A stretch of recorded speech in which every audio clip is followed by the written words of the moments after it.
Hero, thanks a million. Well, so with the circling of wagons, has Lehman Brothers done enough to get Wall Street to call off the house? We've assembled a world-class lineup to find out. We have the pros who know, our own Liz McDonald, along with Jack Gage of Forbes magazine, plus our Bulls and Bears, Bob O'Brien, Gary Kalpom, Peter Schiff, and Jonas Max Ferris. Bob O'Brien, call off the dogs or more trouble ahead? What did they do today?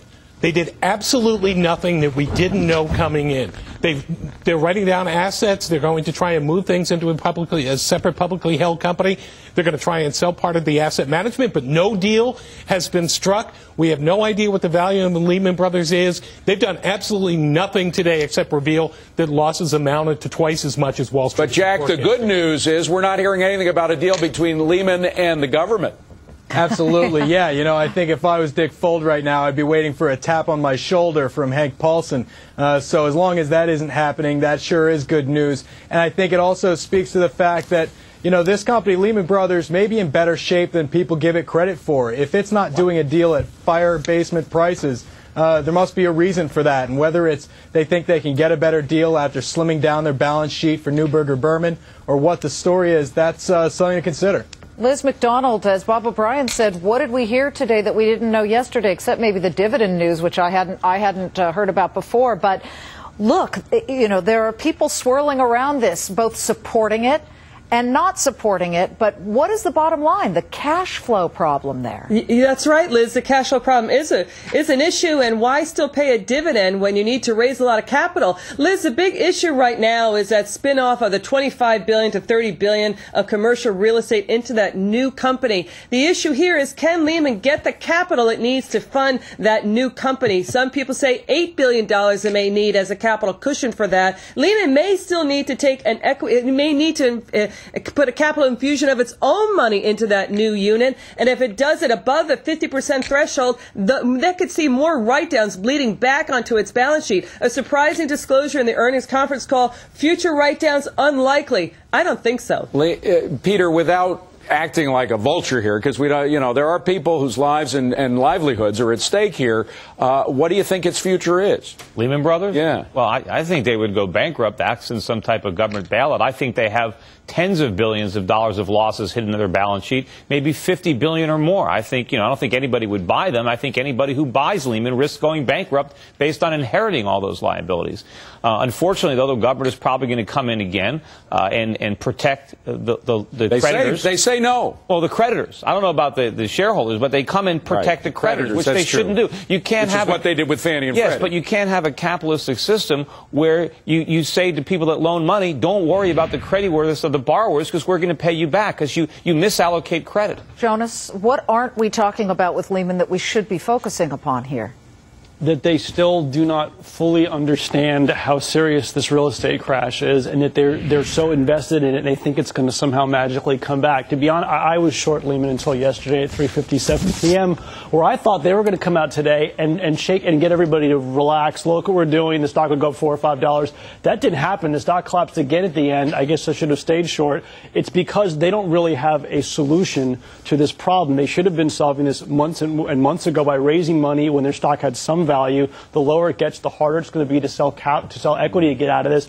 I'm sort of with Peter. I don't really think it is worth anything at this point. However, that doesn't mean a buyer won't think it's worth something. Countrywide essentially was acquired. It wasn't worth anything. Yeah, but Bob, to Jonas's point, I mean, reading what they suspected they were going to, they were very optimistic about their commercial real estate today in their statement, saying, we've got some fine commercial real estate. We think it's hit the bottom. We could make money selling that. Are they just, is this just a pipe dream on their part? Yeah, absolutely. And trying to sort of wring some of these things off from the balance sheet of Lehman Brothers doesn't solve the essential problems, which is these are some pretty nasty assets that they're sitting on right here.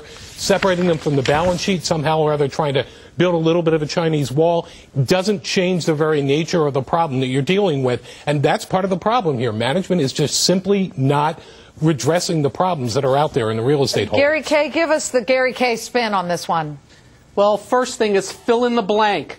Dick Fuld is still running this company because of, and I'm just trying to figure out how this guy who has destroyed wealth misled Wall Street on the last 3 earnings reports, is still running the company. You know, we talk about the numbers all the time, but on Wall Street, intangibles, confidence, and trust count, and there is no confidence, no trust in this company and the things that come out of their mouth. And I got to tell you, it was said best by Bob. Nothing changed today except they lowered a dividend, and they said they're going to take their bad assets and spin them off. Who's going to buy them? What crazy person is going to buy them? Let me stick up for Dick Folt for a second, Peter, because, I mean, maybe he's been working day in, day out, not even sleeping, to try and get a deal, and he's one of these people who still believes, I can do it, I can pull it off.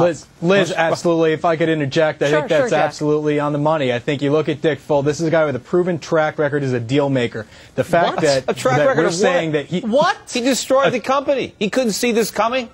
You know, he was in the middle of it. He couldn't see it. Go ahead, Jack. Listen, if anybody saw this coming, they should be running their own bank on Wall Street. I mean, I saw it coming. Where you been? Well, the fact is the stock is down 95%. Hold on. Let Jack finish a sentence at least. Go ahead, Jack. What aren't we talking about that we should be talking about? The conversations that are happening right now. There's a real possibility that Neuberger Berman is worth something to someone. There are hurdles out there preventing hedge funds and private equity firms from getting involved in the bidding process for Lehman Brothers. They very well may come to that. Gary. Can I get back to something? Look. First off, they want to spin off their bad stuff, and they want to sell their good stuff. The whole idea behind business is keep your great assets, and they can't even do that. That's how desperate they are. And to sit there and say Dick Folt is good at what he does, last I looked, this stock has gone from 90 down to 7, and it's destroyed employee wealth and investor wealth. I go by the facts. Go ahead, Liz. It is quite telling that we thought, analysts thought, that they were going to unload its entire stake in Neuberger Berman. This is the only part of the company that is working. This is how Lehman may think it can earn its way out of this problem. This is a company that survived 2 world wars, a Great Depression, bad bets on a housing and credit crisis, has done it in. So how can it earn its way out of this problem? It may not be able to. HSBC was thought to maybe want to take it over. Royal Bank of Canada, Korea Development Bank, everybody backing away because they see the poison on the balance sheet. It's the problem that what they need right now, you talk to kids, we tell them you time out. What they need is a pause, and the market ain't pausing. The market is moving so fast in one direction, usually down, that they just don't have the time for that timeout. A lot of the assets are falling daily. Mortgage security has been falling almost every day all year. I will say, I want to be very clear, because people are going to think it's because of crookedness. It's not a crooked company. People aren't doing corrupt things. It was just kind of a delusion that real estate always goes up. That's not an evil thing. It was just a misjudgment. It wasn't like this was a big swindling. But most people had a clue of that 6 months ago. Assets on their books. A lot of banks are failing because they also thought real estate only goes one way, as our consumers who bought homes thinking that they would never go down. So that's the blame. It's not that they were tricking people or anything. Go ahead, Gary. I want to add one thing. The reason why they're not able to sell the business is because if you look at what all these sovereign wealth funds paid for their shares when they bought into Citigroup and Merrill, Kuwait and Singapore, they're all down 30, 40, and 50%. They don't trust the financial companies anymore, and they don't want to spend their money anymore. Quick final word, Jack. Very quick. The reason it's not sold is because Dick Folt is holding out for a better price. That's the reason. There's a price for everything. He would have sold it by now if he was that desperate. And these buyers are holding out for a worse price. Bob always manages to jump in with the last word. Sorry, Jack, I tried. Here's a look at what's still ahead today on Bulls and Bears. Peter Barnes, thank you very much. Wall Street troubles related to the housing market. Well, you know this story. They've caused billions of dollars in losses so far, and of course there may be more. So how did this actually happen, Corazon? Why are so many apparently smart CEOs making some very bad decisions? Let's ask our Bulls and Bears panel. Bob, we pay these guys a fortune. Yeah. All these guys on your screen. Sometimes you look at what the choices they made and you say, I could have done better. Well, there's no disincentive for these guys to do well. They basically are ensured that they're going to get paid regardless of how they perform. There's very little correlation, as we've all learned, between actual performance and their compensation. And ultimately, if you look at the end game, there is actually a reward at the end of the tunnel for failing. You can walk away with an enormous package and leave the problems to some other poor schmo who comes in the door. Jonas, why do we keep having this conversation? Because, you know, it seems as if a board would turn around and say, okay, the next time we're going to be awfully careful about a compensation package that doesn't pass the smell test. As long as your brother's on the board, you'll be okay. You know, look, it's a competitive, not to defend these ridiculous pay packages. I would like to see a pay package where you'd have to give back money if you failed of it down the road and the stock collapsed. But the reality is it's a competitive world. You bid top executives away from other companies by offering them golden parachutes where they're going to make money no matter what happens. And deals where, in this case, if the options go crap, they'll just get them cash anyway and all kinds of ridiculous things. Is it right? No, but you know, are these people that evil? What the Fannie and Freddie business model is questionable. It's basically let's put as many people as possible in homes at a low rate, and the government's somehow going to make that okay if they stop paying. They succeeded on that level. Yeah, but there was there was a lot of mismanagement. They were buying these mortgage-backed securities at the very worst, 2006 and 2007, when some of their financial guys were telling them not to. But Gary, Jonas's first point, which is excellent, which is, you know, hey, if you got your brother-in-law on the board, you don't have to worry. Does there need to be some kind of change in corporate structure so that they can't put their buddies on the board? Well, look, we've been talking about this for years, how your bridge buddies, your golf buddies are on the board. They're also heading up the compensation committee, and that's how you're getting people walking away with $100 million after a stock drops 80%.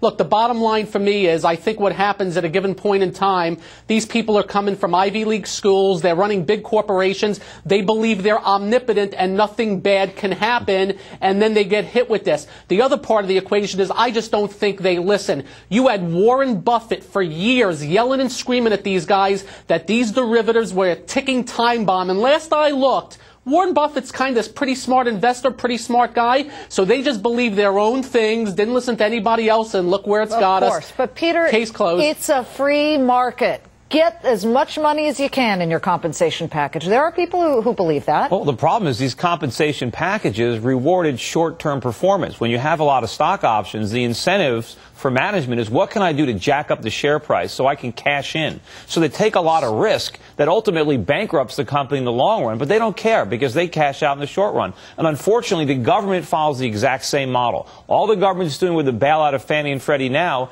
is postponing the problems till after the election. They're making them much worse, though. Kicking the can down the road. Thank you very much, guys. Here's a look at who made money today.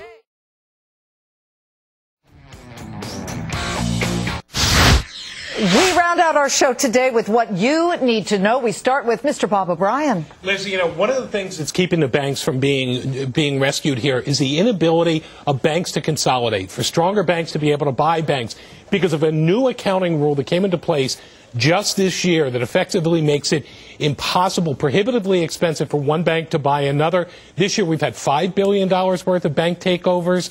Last year at this time, $65 billion of bank takeovers. That tells you how bad that market is. We've got to do it quickly, Peter. Well, not only is every American co-signing every mortgage now, but now the government is talking about a guarantee of about $50 billion for the automobile industry. And, of course, they do this. They do the guarantees to keep the contingency liabilities off the books. But ultimately, they're not going to be able to pay this money back, and it's going to be more losses. Gary, what do we need to know?